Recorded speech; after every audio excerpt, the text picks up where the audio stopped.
Gurumeet Chadha, the co-founder and CEO of Complete Circle Consultants. He's with us in the studio. Gurumeet, always good chatting with you. Before I talk to you as far as a mid-cap sell-off goes, I do understand that you have a very interesting contrarian view on BPCL. Usually oil marketing companies are the first that fund managers like to offload when crude is on the boil. But what is this contrarian view you have? Thanks for having me. I think these companies in the OMC space have a lot of deep value. I think I've never seen in my whatever little experience I have 16 consecutive days of oil price hike. Then we have had 5 consecutive days of correction. So I think government is trying to give a policy response to the oil, and as it is, if you do arbitrary cuts, you pay through higher fiscal deficits, lower purchasing power, high interest rates. So BPCL in particular, since you pointed out, I think it's a great franchise. I think if you see, it has a great marketing infrastructure.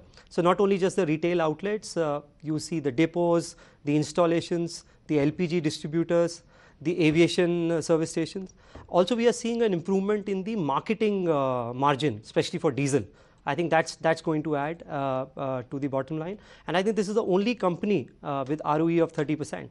And considering the kind of correction it has had, it could be a good buy, obviously in a staggered way over a medium-term basis. Contrarian view that's coming in as far as BPCL goes, and please note, viewers, he's not saying it for IOC or HPCL. I would imagine HPCL because of the merger with ONGC. But Gurumeet, if I could now talk to you about the rate sensitives and the mid caps, because that is of course the big theme going into tomorrow's outcome of the RBI policy. Look at the mid cap space first. We saw the sell-off beginning a couple of sessions ago. That's intensifying. Now it's almost a bloodbath. So all of those that believe the mid caps are overvalued, I guess they were right. Yeah, they were. I think the headline valuation number was, but I think it's a great time for stock picking for portfolio managers. I think if you see, some of the quality names have retreated quite a bit. Let's say, for example, HDFC Standard Life, one of the finest insurers, great mix of traditional and ULIP plans. They have the highest percentage of policies crossing 5 years, which is a great measure for an insurance company. Excellent digital initiatives. So from 530 levels, the stock is already down 20%. Another thing which you can look at is some of the, so see, RBI without doing a rate hike has already ensured that the yields have gone up by 150 basis points across the yield curve. They have kept liquidity tight. The MCLR has been revised twice by the likes of SBI and SDFC in last 1 month. So I think the hike is already there. So I think the market has probably priced in, and I think in times like this, our view is that RBI might withdraw the accommodative stance more rather than do a rate hike, because it's already there in the price.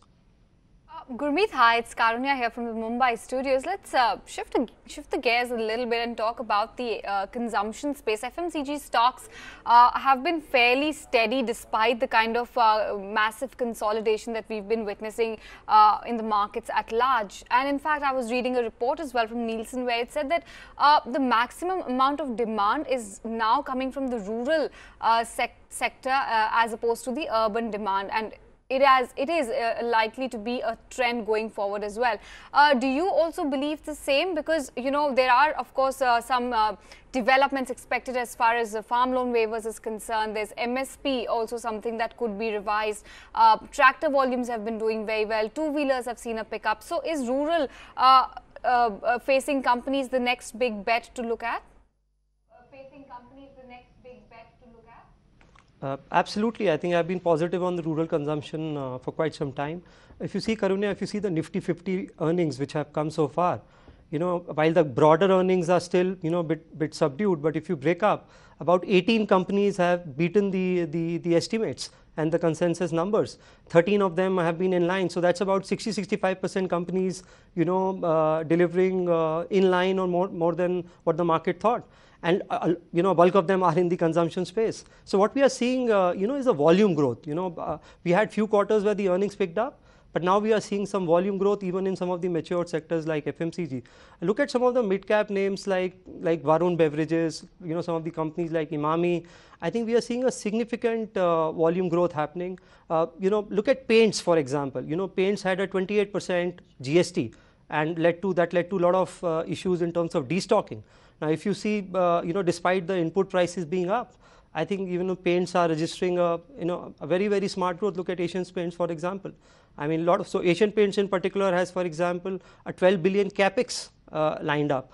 They acquired companies in kitchen appliances, home appliances. This company called SNS. Okay. So I think a lot of these companies are seeing utilization level going up. That's right. Great chatting with you, Gurumeet. Like always, wish we had some more time to delve deeper into this, but we'll have to do it at some other time. Thanks much for joining in.